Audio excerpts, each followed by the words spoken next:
राधे राधे दोस्तों, कैसे हो आप लोग। आज की हमारी कहानी का नाम है थप्पड़। अनिता उदास मन से अपने कमरे में लेटी हुई थी।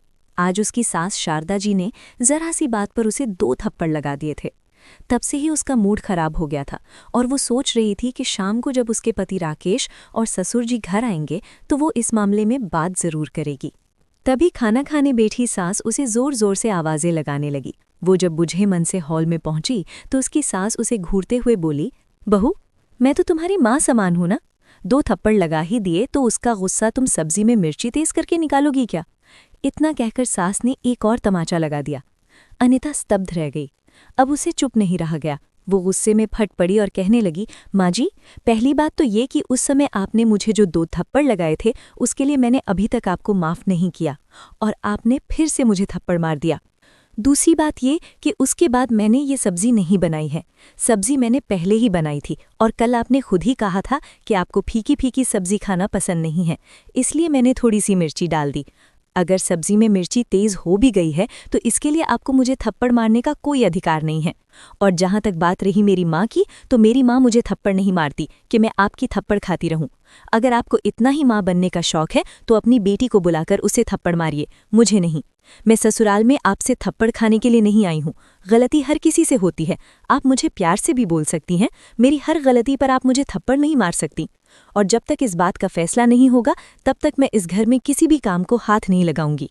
इतना कहकर वो रोते हुए अपने कमरे में चली गई और उसने तुरंत ही अपने पति राकेश को फोन लगाया।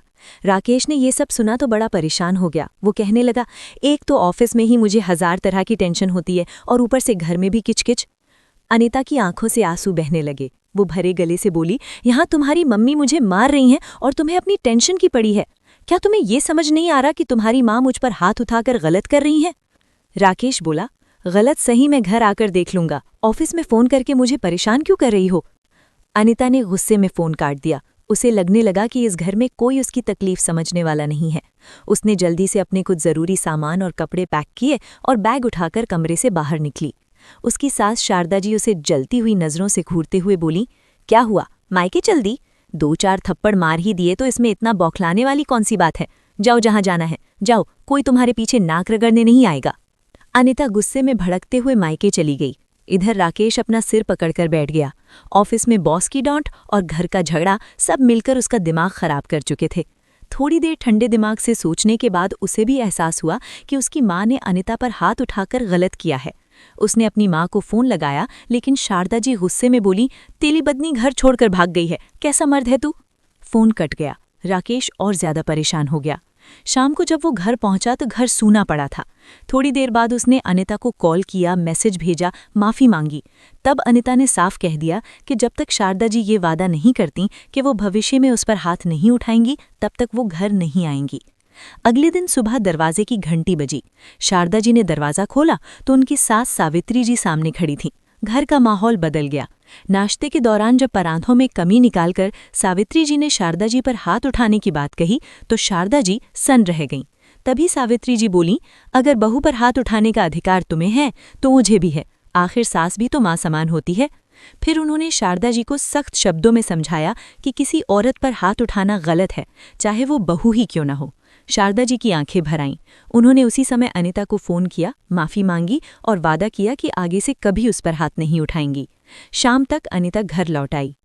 अनिता के घर वापस आने के बाद बाहर से सब कुछ सामान्य लग रहा था, लेकिन अंदर ही अंदर बहुत कुछ बदल चुका था। शारदा जी अब पहले जैसी नहीं थीं। वो अनिता से बात तो करती थीं, लेकिन उनकी आवाज़ में वो पुराना हक और सख्ती नहीं रही थी।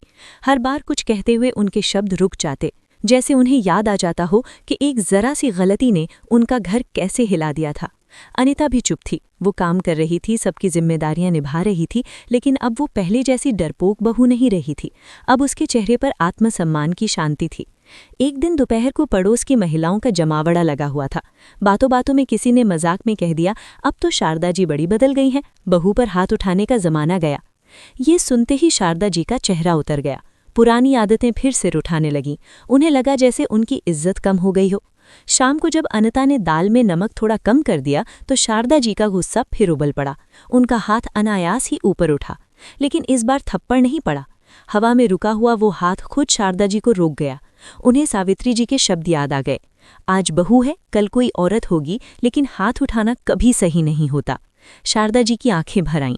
उन्होंने उसी समय अनिता को फोन किया, माफी मांगी और वादा किया कि आगे से कभी उस पर हाथ नहीं उठाएंगी।